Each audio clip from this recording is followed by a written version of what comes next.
Olá, gente linda! Vamos tomar café com o nosso Deus Pai hoje? Hoje nós estamos no dia 9 de março e o texto diz, entre a dor e a felicidade. No livro de Gênesis, capítulo 35, dos versículos 17 ao 19, a palavra diz, a parteira lhe disse, não tenha medo, pois você terá outro menino. Já a ponto de sair-lhe a vida, quando estava morrendo, deu ao filho o nome de Benoni, mas o pai dele o nome de Benjamim. Assim morreu Raquel. Aí o autor vai dizer assim, né?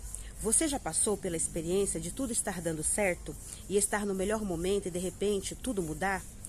Sabe quando existem inúmeros motivos para se alegrar, mas a notícia ofusca todas elas, a ponto de você ficar entre dois extremos, a felicidade e a tristeza? Essa era a situação vivenciada por Jacó. A esposa que ele tanto amava, Raquel, estava perdendo a vida e no mesmo momento dando à luz a um novo filho. Vida e morte estavam diante de seus olhos. E Jacó precisava reagir diante de uma situação tão grave e difícil. A resposta de Jacó foi pegar o diagnóstico ruim e responder com otimismo. A criança que se chamaria Benoni, que significava filho da dor, foi chamado por ele de Benjamim, filho da alegria.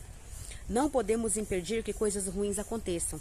Todavia, podemos escolher a forma como reagimos diante dessas situações. Não podemos fazer com que a nossa dor recaia sobre as outras pessoas, que é o que aconteceria se Jacó tivesse permitido que seu filho se chamasse Benoni.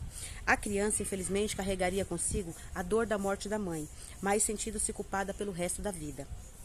Compreenda que está em suas mãos o poder de escolher como reagir ao que a vida lhe apresenta. Não é uma tarefa simples, pois diante das adversidades da vida, é muito comum olharmos apenas para o que há de ruim, para a frustração da perda e do medo da derrota. Compreenda que, com fé na presença de Deus Pai, sempre ao seu lado, você terá força e serenidade para transformar toda a tristeza em alegria. Uma frase do autor diz assim, suas escolhas poderão tirar ou manter você na promessa. Então vamos fazer escolhas que nos mantêm nas promessas do que Deus tem para a nossa vida e para a nossa família, amém? O devocional é o 69, a leitura bíblica é Marcos 11 e a palavra-chave é ressignificar. Então vamos ressignificar as coisas na nossa vida. Todas as coisas que acontecerem, que a gente imaginar que é coisa ruim, vamos transformá-la em bem. Alguma coisa boa vai sair daquela situação difícil, daquela situação ruim que porventura aconteceu na nossa vida. Vamos pedir sabedoria a Deus, porque Deus tem infinitamente mais para manifestar na nossa vida e na vida da nossa família. Deus tem bênçãos, Deus tem promessas, Deus tem milagres, prodígios e maravilhas. Que mesmo numa situação difícil como essa, que a gente possa se alegrar em Deus. Amém? E eu vou ler um pouco mais do texto da Bíblia, nesse livro de Gênesis, para que a gente possa compreender um pouco o total dessa história, tá? No livro, aqui no capítulo 17 de Gênesis, vamos ver aqui. Eu vou dar uma olhadinha aqui. Gênesis, para a gente aprender um pouco mais sobre a história de Jacó e de Raquel, né? E de seus filhos. Gênesis 35, 17 a 19. Vamos lá. Vamos compreender um pouco da história deles. Depois, né, aqui fala um pouco que Jacó, no 35, fala que Jacó erige um altar em Betel, né? Que ele faz um altar em Betel para glorificar o nome de Deus, né? Por as coisas que Deus tem feito na vida dele. E aqui vai dizer assim, o nascimento de Benjamim e a morte de Raquel. Partiram de Betel e, havendo ainda pequena distância para chegar em Efrata, deu à luz Raquel a um filho, cujo nascimento lhe foi a ela penoso. Em meio a dores do parto, disse-lhe a parteira, não temas, pois ainda terás este filho. Ao sair a alma, porque morreu, deu-lhe o nome de Benoni, mas seu pai lhe chamou de Benjamim. Assim morreu Raquel e foi sepultada no caminho de Efrata, que é Belém. Sobre a sepultura de Raquel levantou Jacó uma coluna que existe até o dia de hoje. Então partiu Israel e armou a sua tenda além da torre de Éder. E aconteceu que, habitando Israel naquela terra, foi Ruben e deitou com Bila, concubina de seu pai, e Israel soube, e eram 12 os filhos de Israel. Então aqui aconteceu mais uma situação difícil na vida de Jacó, mas ele sempre consegue resolver essas situações, né? Aí aqui conta sobre os descendentes de Jacó. Rúben, o primogênito de Jacó, Simeão, Levi, Judá, Issacar, Zebulon são filhos de Lia, né, que é a irmã de Raquel. José e Benjamim são filhos de Raquel. Dan e Naphtali são filhos de Bila, serva de Raquel. Gade e Aser são filhos de Zilpa, serva de Lia. São estes os filhos de Jacó, que lhes nasceram em Padã Arã. Veio Jacó a Isaque, seu pai, em Manre, e que é Hebron, onde peregrinaram Abraão e Isaque. Foram os dias de Isaque 180 anos, velho e farto de dias. Expirou, Isaque morreu, sendo recolhido ao seu povo, e Esaú e Jacó, seus filhos, o sepultaram. Amém? Então aqui conta um pouco dos descendentes, né, de Jacó. Foram todos esses os filhos de Jacó. Que nós possamos confiar em Deus, porque Deus tem bênçãos para a nossa vida, Deus tem bênçãos para a nossa família, Deus tem bênçãos para os nossos filhos e netos, mesmo que a gente passe por situações difíceis, como eu já falei, Deus tem sempre algo melhor. Nessa história aqui de Jacó, uma das histórias que eu acho mais bonita é a história de José, mesmo as dificuldades que ele passou com seus irmãos.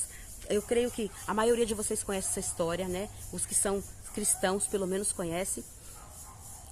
José, o pai amava muito José e Benjamim, né? Por conta desses dois meninos serem filhos da mulher que ele mais amava. Ele teve 2 esposas e 2 concubinas, né? E ele amava a Raquel mais do que todas as outras. E, portanto, ele cuidava mais desses filhos do que dos outros, né? Aí, por o fato dele amar muito José, dar presentes para José e estar sempre elogiando José, os outros irmãos ficaram com inveja. Então, armaram uma arapuca para José, levaram ele embora, venderam ele para uma tribo, né? E aí falou para o pai que José tinha morrido, né? Que ele tinha sido abatido por um bicho, né? E aí Jacó ficou muito triste, chorou muito, e a morte do filho. E aí José foi vendido, depois José foi para o Egito, foi vendido no Egito, foi mordomo de Potifar, aí depois a mulher de Potifar queria, né, agarrar ele de qualquer jeito, aí ele não aceitou, aí a mulher acusou ele, né, de ter agarrado ela, e aí ele foi preso, ficou 2 anos preso, e aí por conta disso, mas ele foi abençoado, né, ele foi abençoado na casa de Potifar, foi abençoado por Deus na prisão, e aí Deus restituiu a ele, que o rei precisava de alguém, Faraó precisava de alguém para, como que fala? Para revelar os sonhos que ele teve. Aí Jacó conseguiu fazer a revelação através da bênção de Deus, aí o Faraó colocou ele como governador do Egito. Então ele foi exaltado por Deus, né? Porque todo o sofrimento que ele passou, Deus acabou exaltando ele. Aí as terras estavam passando fome, muita gente passando fome. Aí vieram todo mundo para o Egito para poder comprar mantimento no Egito, porque Jacó, com a inspiração de Deus, guardou mantimento por muitos anos, porque sabia que ia vir fome na terra. E aí a família dele veio. Aí quando a família dele veio buscar comida na terra, ele reconheceu os irmãos não reconheceu ele, porque ele estava com outras características, outras vestimentas, né, maquiagem que os egípcios usavam, e eles não reconheceram o irmão, e o irmão reconheceu eles. Aí ele deixou os irmãos por um tempo sem reconhecê-lo, depois ele se revelou aos irmãos. Os irmãos pensaram que eles iam ser presos, que iam ser mortos, né, que José ia se vingar. José não se vingou, porque José servia a Deus, e José sempre ouvia a voz de Deus. José reconciliou os irmãos, pediu para os irmãos buscarem o pai para morar com eles, buscar toda a família, aí todo mundo morou no Egito com ele, até a morte dele. Aí, infelizmente, quando José morreu, aí era outro faraó que estava governando aquela terra, e aí onde o povo voltou a ser escravo, né? O povo de Deus voltou a ser escravo naquela terra. Mas Deus depois preparou outra promessa, outro propósito, e tirou o povo de lá de novo, né? Então, assim, Deus sempre tem promessa, Deus tem um propósito para nossas vidas. Então, creia e confie. Por mais que a gente passe por dificuldades, por sofrimentos, por situações de morte, por situações de perdas, por situações de muitas coisas, né, de enfermidades, muitas coisas difíceis, Deus tem uma promessa, Deus tem uma situação lá na frente que Ele vai reverter, que Ele vai resolver, que Ele vai nos abençoar. Então você tem que continuar nos caminhos do Senhor, confiando e crendo, porque Deus tem milagres, prodígios e maravilhas para você e para sua família. Ore sempre pelos seus filhos, para que Deus possa abençoar os seus filhos, que os anjos do Senhor possam estar acampados ao redor da vida deles, protegendo, guardando e livrando eles de todo mal. Vamos orar todos os dias pelos nossos filhos, pela nossa descendência, pelos nossos netos, porque Deus tem promessa para toda a nossa família, para todas as nossas gerações. Peça sabedoria a Deus todos os dias, dependa dele. Que Deus abençoe você e sua família. Em nome do Pai, do Filho e do Espírito Santo. Amém.